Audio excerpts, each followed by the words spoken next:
Muze gukomentinga muvuge niba mushyigikiye cyangwa mutanshigikiye cyangwa mume like cyangwa mume dislike kuri iyi point ko ndabizi ko abantu benshi tutari buze kwiyumvikana.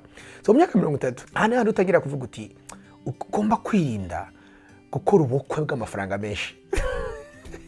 Anga ndabizi ko abakobwa tuze gushwana barabara cyane mu bintu by'ubukwe by'umunsi umwe. Ugasanga benshi mugenda mu madeni ngira ngo mugure meta mugure iki hanyuma ugasanga babantu bose baragiye bamaze kurya no kunywa. Washaka kwemeza hama musige muri babiri reality iratangiye y'ubuzima. Kandi nje ntabwo mvuga ibintu rimwe ntakoze. Nje na madame vraiment uko bwacu bwari very simple. Twari dufite nk'abantu banza batarenze 60 ikintu nkundira umufasha wanjye aramubwiye sasa rero urashaka impeta ihenze bimwe by'abandi bakobwa ngo kubita TV cyangwa urashaka down payment y'inzu. Aba VIP akurindi ibintu nibanga ariko negere kamera gatoya. Uyu munsi turazawuganira no mu myaka 30 hagati y'imyaka 30 n'imyaka 40 amabanga ibintu ugomba gukora kugira ngo bashe gutembera. Let's go.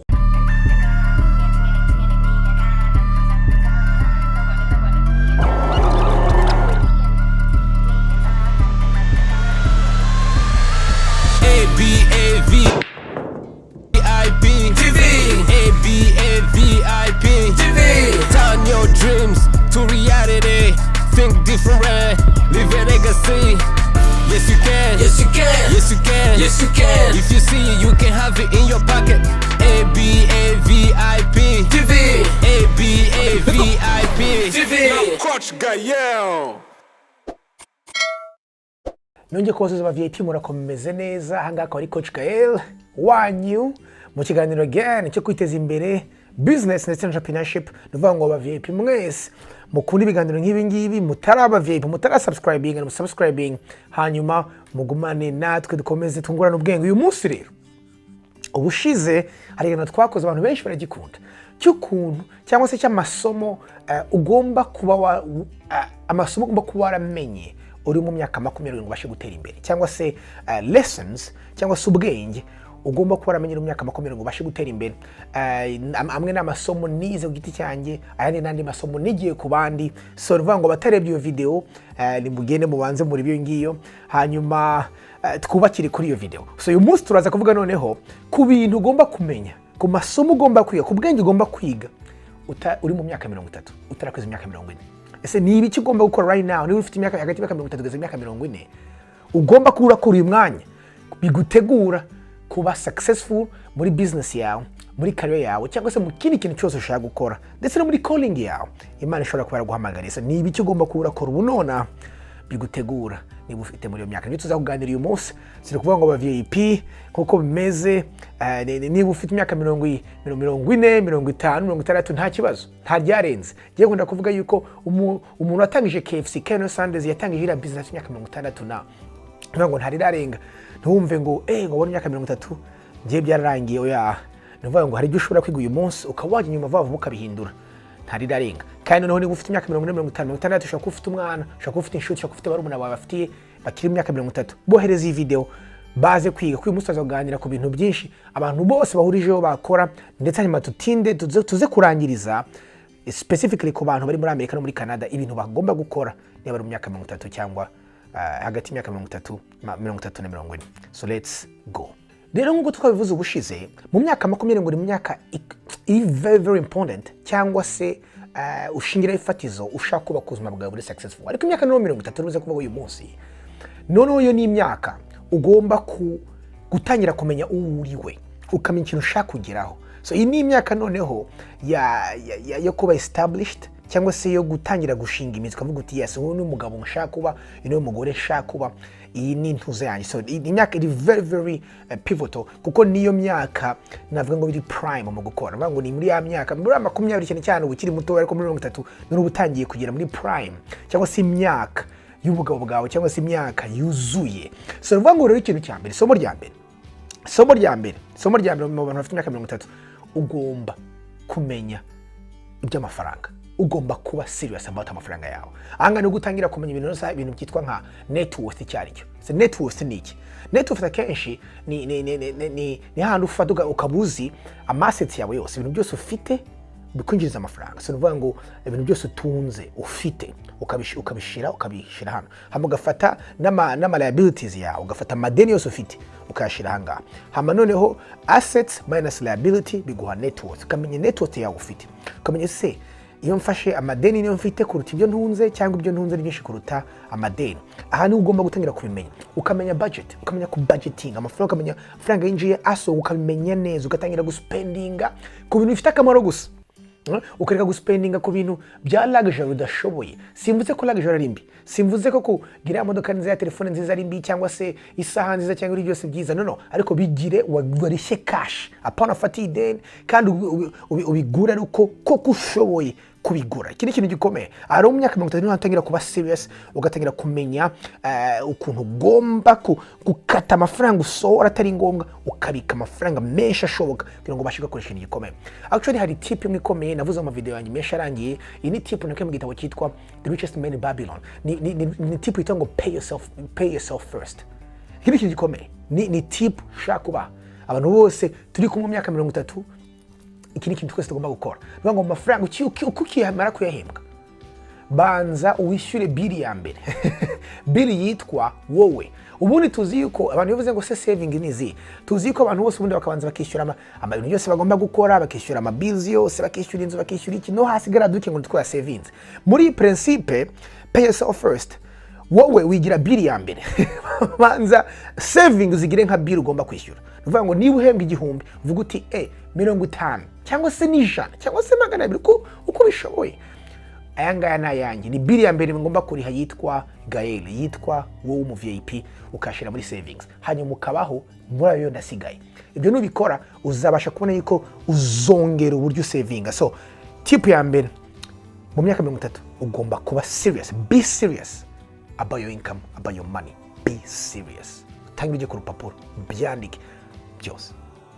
Tip ya kabiri rero mu myaka 30 ugomba working smart. Muribuka ko mu myaka 20 ugomba working hard, ugakora ibintu byose ubasha gukora ugakora. Mu myaka 30 utangira working smart. Ugomba kuba ufite career ushaka kujyamo cyangwa se ikirekezo ushaka gufata cy'ubuzima bwawe. Kuvuga uti sasa rero ibintu gukora muri bino bintu nabikunze cyane, reka nkomeze mbyige mbashe kubimenya. Gukora muri ibintu by'amazu nabikunze cyane, reka mbashe kubyiga cyane mbashe kubimenya. Ugomba kugira career imwe ebyiri ushaka specializingamo, ukiga specializing kugira ngo ubashe kugira an established career. Aha ngaha ni igihe cyo working smart. Kuvuga uti ibi nibyo mbashe maze kumenya. Mu myaka 20 yose naragerageje ibintu byinshi, ako myaka 30 maze kubona ko iki niki maybe niki ndabikunda, ndabizi bijyanye na talent mfite, ngiye kubishiramo imbaraga zanjye zose mbashe kubyaza umusaruro mu myaka 30. Somo rya gatatu, mu myaka 30 rero ugomba gutangira kwita mu kugura cyangwa se mu acquiring ama assets, not my liability.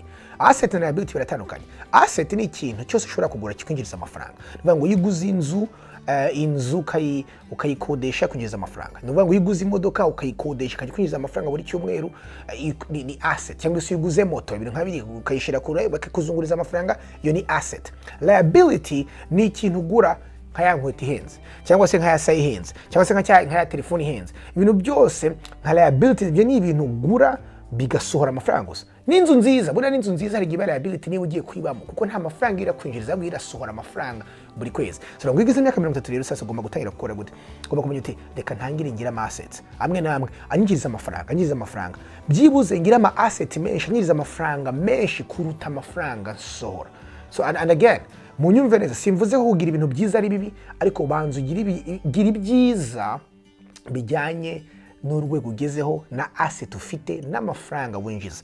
Anga mu myaka 30 utangira kwibaza uti se passive income mfite singana zite? Ese natangira gutekereza akantu nagura kanjiriza amafaranga, kakazana amafaranga nubwo ntaba nagiye ku kazi. Iyo ni passive income.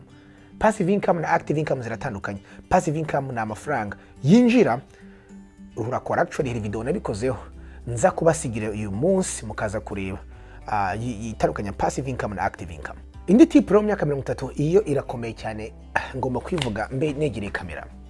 Mu myaka 30 iyo waba uri umukobwa cyangwa se umuhungu ugomba gutangira kutita kubyo abantu bakuvugaho cyangwa kubyo abantu bagutekerezaho.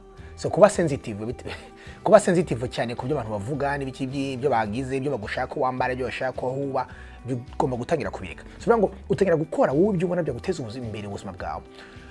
Ntube muri yanze kura ko abandi ariho baba cyangwa se ntiwambare gutya ko kwishiza ariko no wikora ibyo bakora. Niyo bashaka kujya hanze ku gatandatu no ku cyumweru ukaba utabishoboye right now financially bibakurikira ngo usohoke kubera ko ari byo bashaka. So mu myaka 30 ntangira kuba serious, sinita kubyo abandi turi kumwe tugendana muri community bashaka nkora. Ngomba kwitagiye ku bintu bigomba kunteza imbere n'umuryango wanjye. Very important. Mu myaka 30 umuntu atangira kuba serious, apana keeping up n'aba Joneses. Wowe ugomba gukora igufitiye akamaro, maturity.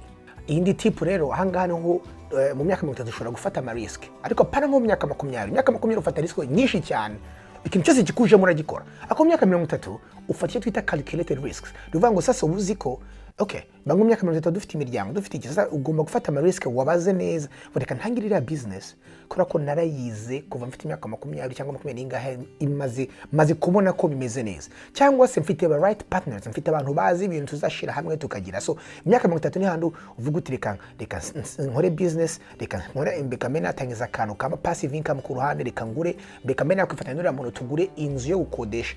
Ariko wabanje kubyigaho neza, ufite aba partners beza, ufite inshuti nziza, abantu mwakorana ibintu. Iki ni igihe sasa utangira kuba ama risk ariko ari calculated. Iki ni ikintu gikomeye mu myaka 30. Irindi somo mu myaka 30 ni kudaspending amafaranga menshi mu buzima, muri cost of living cyangwa se mu buzima bwa buri munsi, niba ariko nabyita.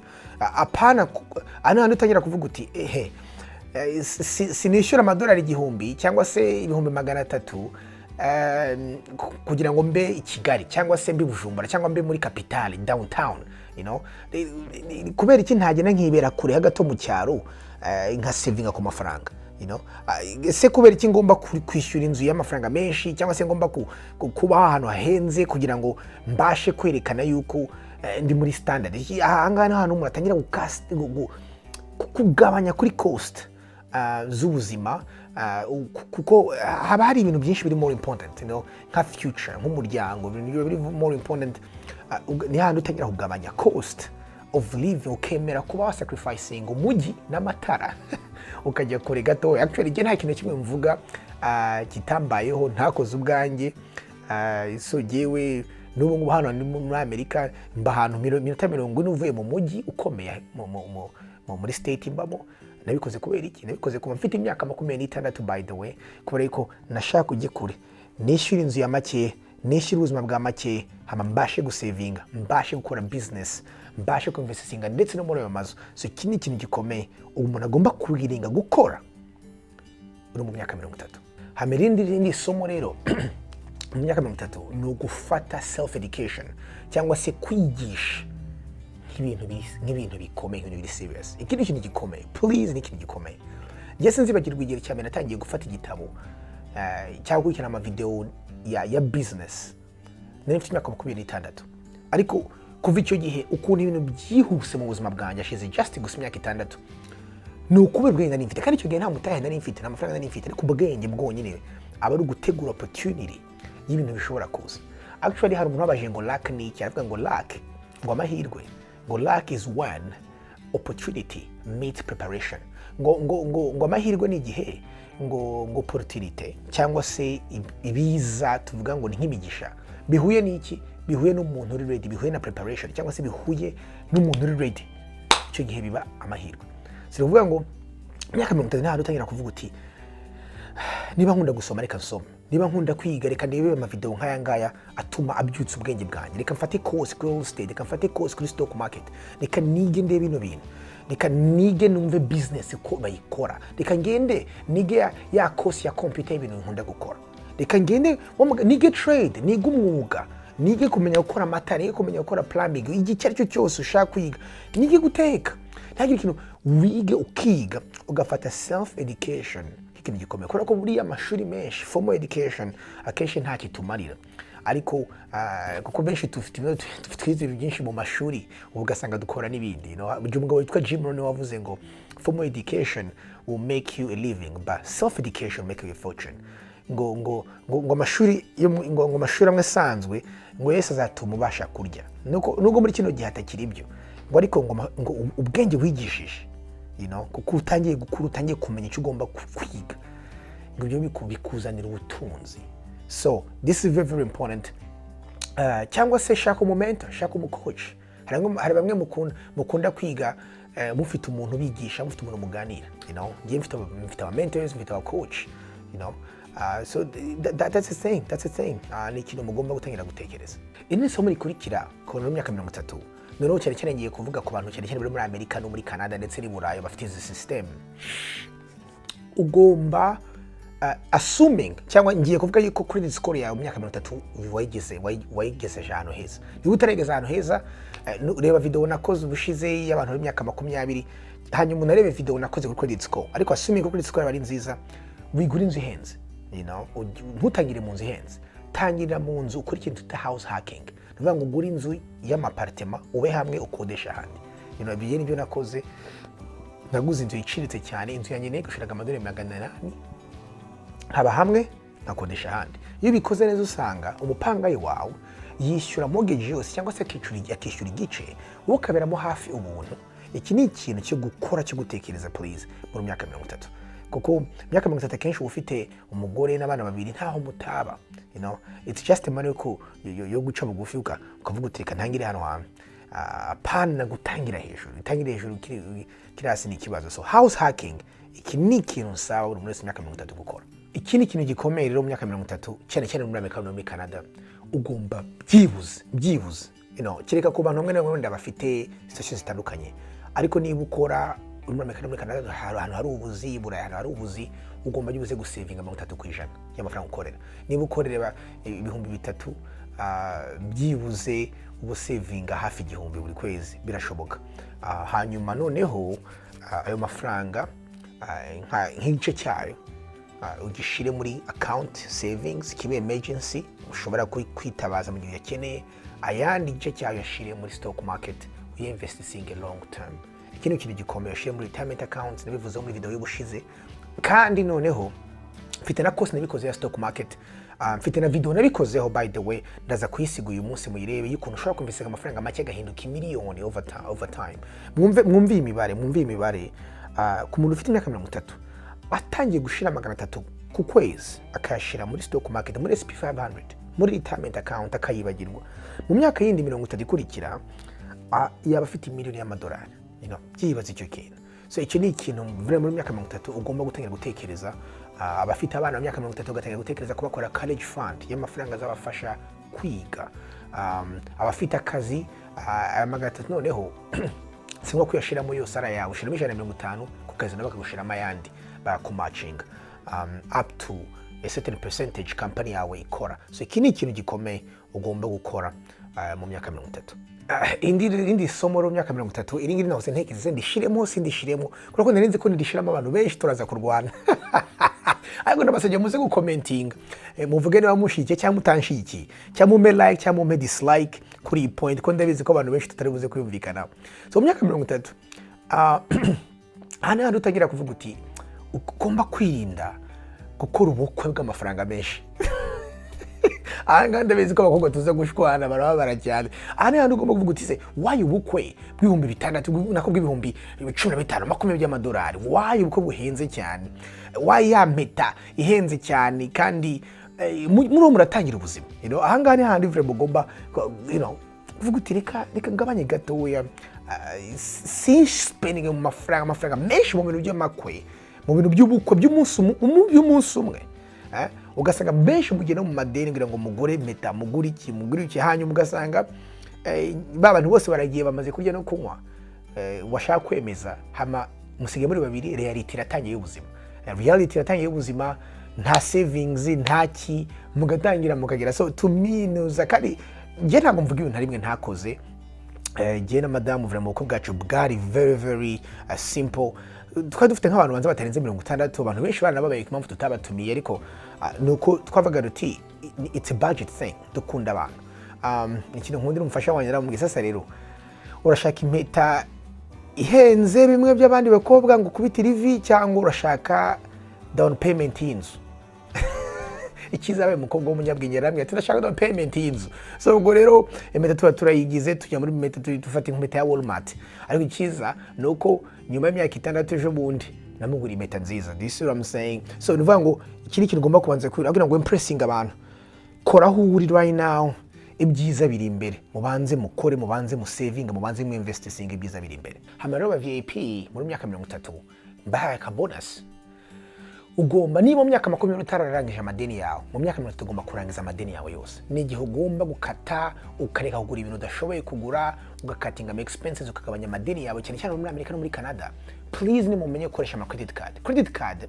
iyo uyikoresheje ukwezi kumwe ukarangira akajya mu kundi kwezi igifite balance iyo balance ijya hoente amafaranga ugasanga ariho ariyongera iki ni ikintu gikomeye please mugomba kumenya shora kurangiza amadeni yanyu mugomba kumenya shora mumenya kuyariha ikindi kintu no hano muri Amerika muri Canada hari programme nziza zo kunuriha amadeni so rusiko amadeni yawe ushobora kuya consolidating ukayafata ukayashira hamwe ukabasha kwishyura rimwe kandi rimwe n'rimwe ukanegosia na intérêt ariho ikagabanuka ibintu byose ni ibintu niba mushaka kubimenya mwazadukontakta kuri www.girlcombat.com haba nabigisha ukuntu ushobora kwishyura amadeni yawe vuba n'amasitije amwe namwe wakoresha hanyuma kubasha kumenya ukuntu bakoresha credit card ukuntu bazamura credit score mfite video nabikozeho ndaza kwishira hangaha muyishakije ku VIP TV mwanike mu credit score inayo iraza kuza saba VIP murabizi ko ndabakunda cyane ibyo sinagira ngo tubashe kwitanya imbere hamwe again akaba ari coach Kael www.girlcombat.com numushakira ngo booking umwanya nanjye tuganire tuvugane twitezanye imbere haba mushobora no kumurikira ku ma social media yanjye yose nuvuga ngo kuri Instagram kuri TikTok ndetse no kuri Facebook nuvuga ngo niba udashaka kundeba rimwe gusa mu cyumweru ushaka kundeba buri munsi wankurikira kuri ama social media yose TikTok shiraho video buri munsi uzajya ubona iyi sura itari nziza cyane ya Gael aguha ubundi bwenge so God bless mbasigiye izo video ebyiri mugomba kureba y'ukuntu ushobora kuba ubutunzi bwawe mu gihe gitoya double net worth hama mbasigiye niyo ngiyo y'ukuntu ushobora kwinvestisa 50 buri cyumweru akahinduka miliyoni nimuyirebe bye bye